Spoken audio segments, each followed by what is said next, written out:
Number 3, the Hon David Cunliffe. Mr Speaker, to the Minister of Finance, will all New Zealanders gain from National's tax cuts? The Hon Bill English. Mr Speaker, yes, all New Zealanders. All New Zealanders will gain from tax cuts because lower taxes provide incentives to get ahead, a reward for effort, and help get this economy back in the shape it needs to be to replace the jobs that are being lost. And every New Zealander will benefit from policies that reduce unemployment. The Hon David Cunliffe. Supplementary, Mr Speaker. To the Minister, can he confirm that businesses who have employees on KiwiSaver, for example, will be worse off to the tune of $1,040 per worker per year as a result of the loss of the employer subsidy? The Hon Bill English. Mr Speaker, the National Opposition promised to make a number of changes in KiwiSaver. We campaigned on those changes. We were elected. We have made those changes. Businesses and employees will certainly benefit from having a government that knows what it takes to build business confidence, to enhance job security and provide an environment where new jobs can be created to replace the ones that are being lost. Pasifika Lotu-Iigas. Supplementary question. Point of order, the Hon David Cunliffe. Mr Speaker, I imagine you know what the point of order will be. The question was a very simple one. Can he confirm? Some numbers were provided. It was impossible to tell from the meandering answer whether in fact he was trying to bring himself to the point where he could say yes. Sir, could you please invite the Minister to clarify that matter? The member still has further supplementaries to pursue the sharp point, and I think it's reasonable he should explore that before raising concern about the Minister's failure to answer. Point of order. Point of order, the Honourable Trevor Mallard. Speaker, and again I saw that you looked in his direction, but right at the beginning of that point of order, in the first sentence, the Leader of the House interjected. And so you are being quite strict on this side of the House, and my invitation to you is to be strict on the person who's meant to show leadership in this area and ask him to cease. I apologise.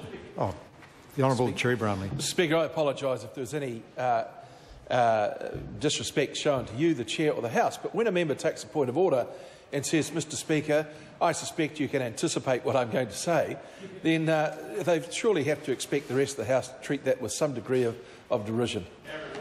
I think. Point of order, Dr Russell Norman. Thank you, Mr Speaker. This is just addressing your original ruling. I'm not disagreeing with your ruling as to whether the question was addressed or not. What it is that I want to ask you about is your statement that you can always follow up with a further supplementary, because the problem for that is that you use up the supplementaries, and if the original question actually wasn't addressed, then you just use up your supplementaries chasing the minister. And for particularly the smaller parties with fewer numbers of supplementaries, that's a real problem. I appreciate the point the honourable member's made, and I'd certainly try to make sure that that didn't happen, that if in fact no answer was forthcoming and the question was very plain, I'd invite the member to repeat the question or repeat his or her question so that the member didn't run out of supplementary questions. I think that's a very important point. Pasifika Lotu-Iigas on a supplementary question. Supplementary question to the Minister of Finance. What other groups will benefit from yesterday's changes? The Hon Bill English. Mr Speaker, in addition to 1.5 million taxpayers who will benefit from lower taxes, almost 1 million superannuitants, veterans, beneficiaries and students will also experience a rise in income from the 1st of April. Most will get a boost of over $13 a week, and in addition to that, all those people who are on the minimum wage will have an increase from $12 to $12.50 an hour. Small and medium businesses will benefit from a 4-year, $480 million program of tax changes, and all of this is being achieved in the face of one of the worst recessions the country has experienced for many years. The Hon David Cunliffe. Mr Speaker, can the Minister confirm that Pasifika people will be overwhelmingly represented amongst those who are net losers from yesterday's tax changes?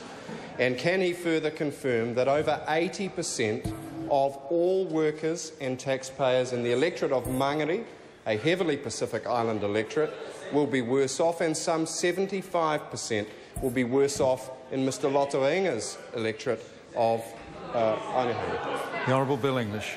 No, Mr Speaker, I can't confirm that. The member has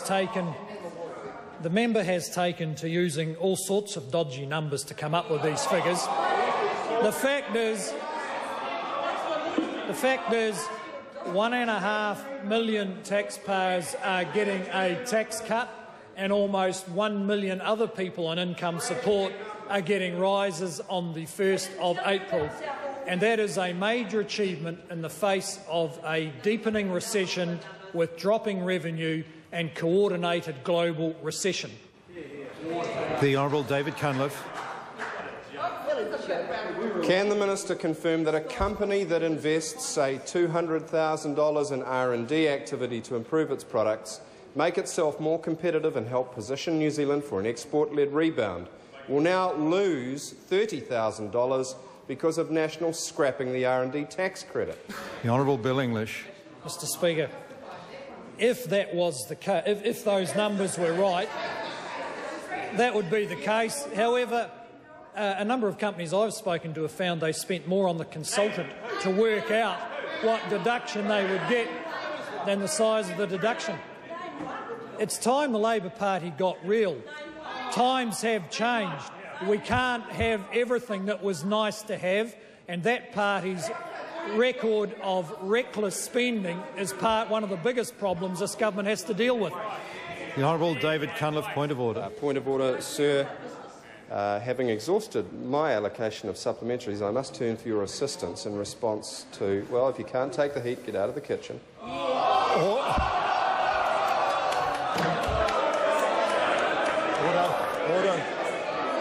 Order. We'll have silence, thank you. Thanks, we've just got over that one. The problem was caused by an unhelpful interjection. I'd ask members not to interject. The Honourable David Cunliffe does have the floor on a point of order. Thank you. Thank you for your help for the Acting Prime Minister, Mr Speaker.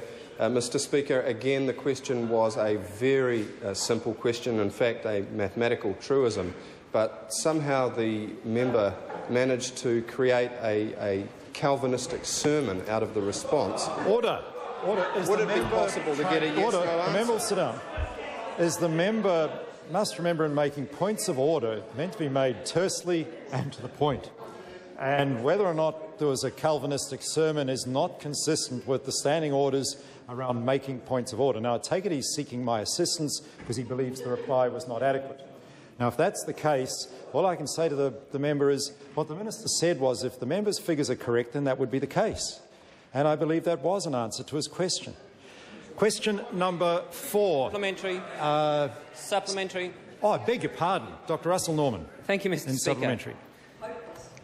Why does the minister continue to ignore the advice? Why does the minister continue to ignore the advice from the International Monetary Fund that a tax cut-based stimulus package produces much better economic outcomes if it's targeted towards those on lower incomes? The Honourable Bill English. Mr Speaker, we're not ignoring advice from the International Monetary Fund. They were sitting in my office the other day handing it out.